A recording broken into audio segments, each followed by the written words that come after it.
back over his shoulder, taken away by Brown. So Brown goes out wide. He's got Sylvia. Has a little run. Thought about a bounce, but thought better of it. Good idea, McLean. Wide, and Bruce takes the mark just inside the boundary. But Jamar long in the square. He's up against Scarlett. Back to McLean. And they'll set it up long with a high kick. Jamar's the man, Gary, you're right. He's one-on-one. Jamar, he got it. That is a great mark with a wet ball. And the confidence of this team now to go to him will grow as a result of that. He's up against Matthew Scarlett. Matty Scarlett had a tough night last Saturday night against Barry Hall, so why not test him out when you're a little bit nervous? Came in pretty low and flat, even though it was a long kick. He's a big man, and Matty Scarlett pushes against him and doesn't get the hands free in time. Just to complete that confidence factor, splits the middle, Melbourne on the board.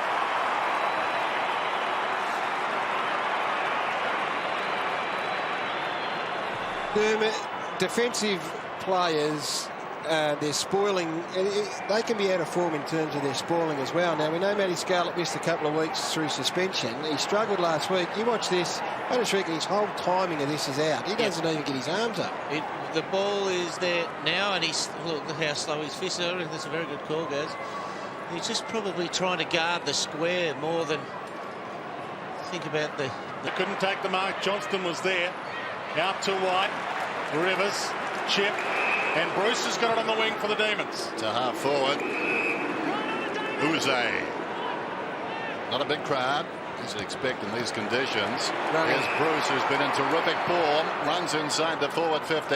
Long to the kickoff line. Jamar's in front. Scarlett knocked it away. Dunn smothered off the boot. He goes again. Taps it down. McLean, no barricade.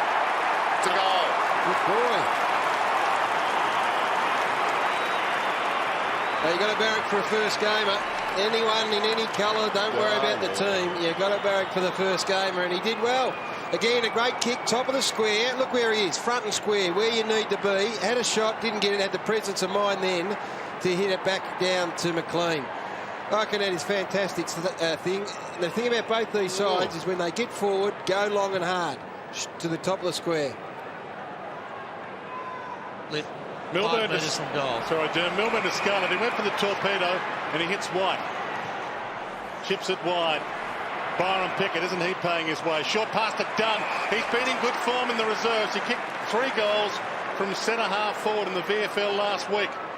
He's on one of the best defenders in the competition in Melbourne, who also likes to zone off a bit and get his own footy. Now, if you don't pay the respect to the first gamer, then it looks like Melbourne will go through him. So he's started his AFL career in fine fashion. From Moonee Valley, and also from Essendon to Keilor College, which is Brock McLean's school as well.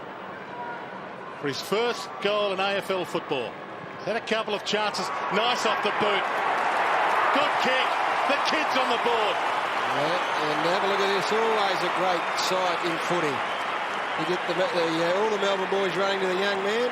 Centre half forward, tough position. Brad Miller out of the side. Good size, 192 centimetres, 93 kilos. And he looks like he's going to fill out a bit more. Derm, you would know better than anyone. All he needs to do is give a contest. That would be a very simple instruction tonight. Well, the first thing he's got to do is forget his size and shape, even though I say it's good for him that he's put in that body as a kid, and just run. Just run to where the footy's dropping anywhere on his side of the centre of the ground. There's a little bit of Nathan Bassett about Nathan Carroll. There is, isn't there? Absolutely. You watch him now, Gaz. Brown and McLean. Dennis, that is. Hadn't looked at it that way before. And McLean, short to Holland. A fan. Holland to Green. Green runs through the centre square. Probing kick towards the pocket, and Bruce. Interesting, Milburn's now on Bruce. Now, Milburn took front position by about 7 metres on that occasion, and the understanding between Bruce and Green is as good as any in the league, and he just knew. Watch this. See him at the back there? At the back, Milburn watches. He knows that Green's capacity to kick long is such that he can take back position, and he ends up the footy. I always found that a backman who did that was not comfortable close to goal. It's more of a half-back flanker who does that. That's a good-looking kick. Bruce puts it through.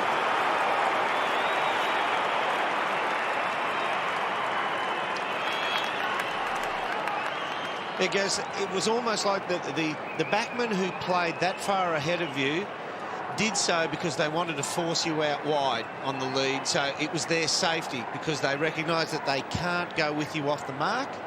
And so if you get them out on the half-back line, you're already in motion. They'll play pretty close. So it might be worth trying to get him, if he thinks he isn't as good as Bruce on the lead, a lot closer to goal. Still alive, Dunn. Does well the first gamer. Maloney, high kick inside 50. Bruce can't get a fly at it. Well played by Corey, knocked it down in right. Good tackle by Bruce. Brings him down, won't be rewarded. You betcha. He was cooked. He put the left arm into the chest. Arms are free and you took the tackle on. Yeah, he did. He puts the left arm, tries to fend and turn. And his mind, he'd be thinking, I'll get that left arm free and dish off by hand. Aaron Davey would be pretty happy too, because Enright, his man, that's the sort of crumb that Davey's got to get to. Enright led him into the footy, did the right thing, won it, but it was just a great tackle. I don't think the Allen Iverson shorts helped. They are big. Once again, grouping the darts, where'd that kick go? About 25, 30 metres out directly on the spine. He kicked the tough one earlier in the term. He's got two, and the Demons have the lead. Interpretation is, okay, you listen, okay, you took the tackle on. When you put it up, you had a chance to offload it, but you tackled you, okay? That's how I saw it. And that is why Dermott and Jeff Gooshin are on first-name basis at the moment. You are going to be the umpire's advisor at some stage, Dermott. I'm not sure when, but you described it beautifully, absolutely to the letter. He's in league with the Geesh. He is. Very, very tight they are. You two, don't you even think... Cheer now for Gary Ablett, one of the 5 father-sons on this Geelong list that have played for the Cats this year. Pickett got one a little high. Bring it back, got him high.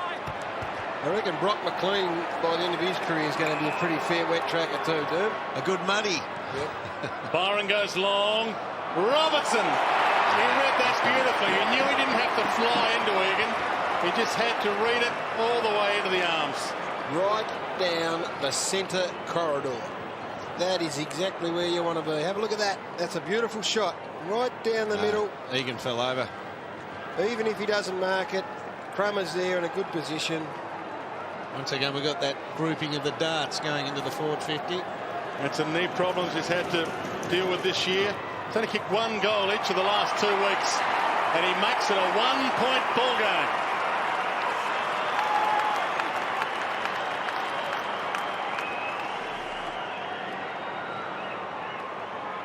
Now, I know that everybody will be up and running when the ball comes their way. This is a wonderful mark here, but I've just watched, and if intensity or the way you go about your footy from an outward visual stance goes for anything, Riccardi's run off and stood 2 metres from the interchange line. And eye on a Lee, a mark. Corey. Good delivery. That was bad delivery. Bates got it inside the centre square. So Melbourne a bit of chance when they get the ball in this area to get some structure. Kicks inside the forward 50. Green from behind. In effect, jarred it out of Jamar's hands. Robertson to Dunn. Lines up and kicks his second. Well, a youngster is leading the way.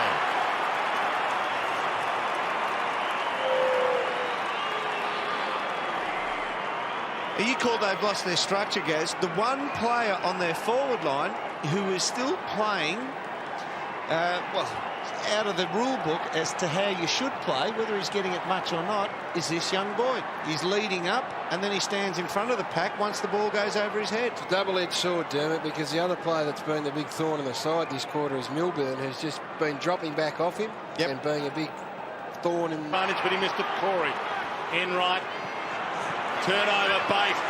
Robbo's on the lead. This is a bit easier for him if he gets there. Bluey. So much better to have an open forward line like that, one out contest, and what class and skill from Bate on the left, if you don't mind, Dan. Has he got a nickname? Well, he has now. Of course he has. Bluey Bate. That rolls off the tongue. Better than some of the alternatives, put it that way. Polly Pavlich last week. We got them all. Big kick this for Melbourne. We're about to tick into time on third term. From 50. Oh, nice off the boot. A sensational goal to the King.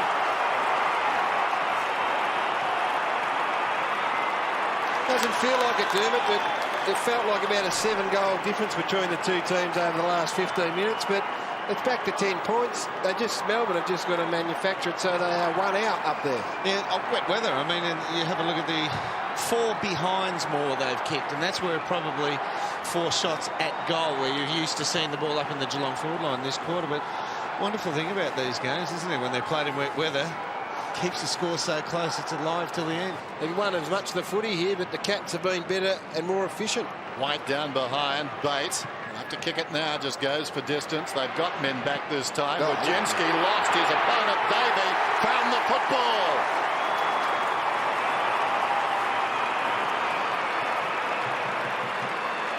Well, there. Go to the goal square when you can, not 4 against 1. You go to the goal square when you're just 1 on 1. That's all. You don't have to be out on your own. You don't have to break into a lead. This is a bit of magic here. That's just some ball use. Davey, he holds one of the keys to the whole thing for Melbourne. He's been relatively quiet. The other end, Chapman and Ablett have been superb. These are the sort of things that he's capable of.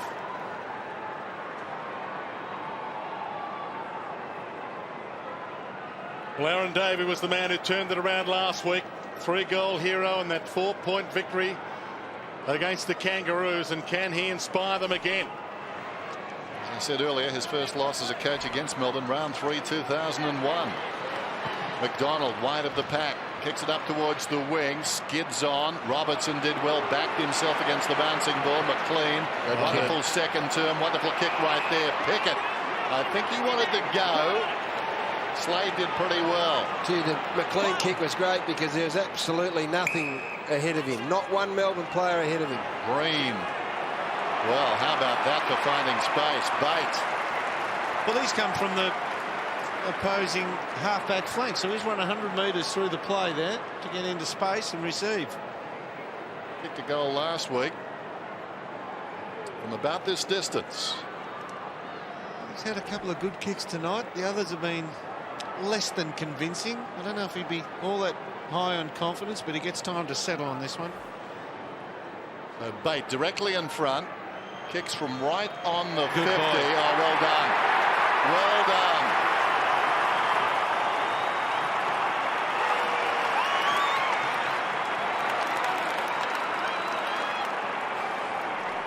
And looking at his completion rate of his disposals tonight, he's only running at 43%, so he's not actually kicking all that well, but he's had a couple of crackers and he's had a couple of shockers, but he gets into space, he does it well. More worrying for Geelong is that now too many Melbourne players are getting forward to centre, running down with the flight of the footy and not being picked up. Slade. McDonald and Ling, who battled that, both went at it. Ball comes out to Pickett. Can he set it up?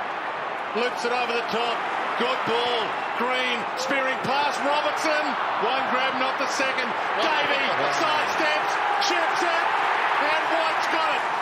And they can take the lead to 3-quarter time, the Demons. Russell Robertson's been the spark this quarter, along with that man Aaron Davey. They have loomed as the two. Bit of magic.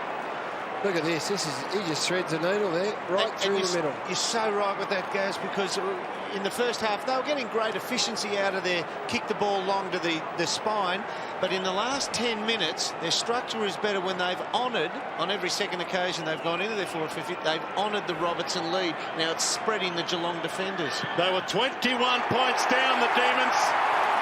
Now they lead by 3.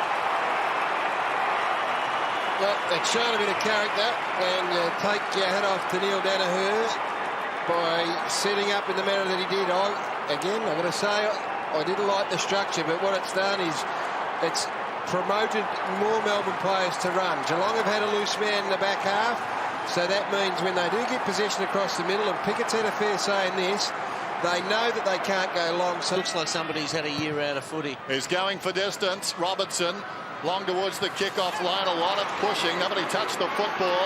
Davey, elusive, flicks it back. Uze keeps it alive. McDonald. Davey bounces off the ropes. He's back in. He kicks towards goal. Miracle. How about that? Now, the build-up to that is what makes it great. that flick back that you spoke of, Dennis, that is just a bit of genius. And then to go back and get it, just have a look at this. He stops it for Uze. Watch this. Just there. Gets it back. That's unbelievable. And the kick? How about the kick? That's unbelievable. Hard to believe no one wanted Aaron Davey in the draft. He spent 2 years at Port Melbourne until finally someone gave him a chance to play. Well, he along with Robertson after half-time have just turned this, not turned it around. Certainly locked up there. Bate once more, head down, comes in hard, grabs it 52 metres out towards full forward. Uze! Well, Bate has had a blinder. 19 possessions for the young man. Just read it best. Pretty good signs if you're a Melbourne supporter. Bate, McLean, Lynden Dunn's debut game, Bartram. Some good young kids. Now, not going to cook Wojcinski. It just reeks of somebody who just hasn't played enough footy. I know he'll probably have had all the game time in the reserves earlier on this year, and I'm a big rap for him. It just looks like he's still out of sorts. Big kick this one. Big kick. Melbourne stretch their lead.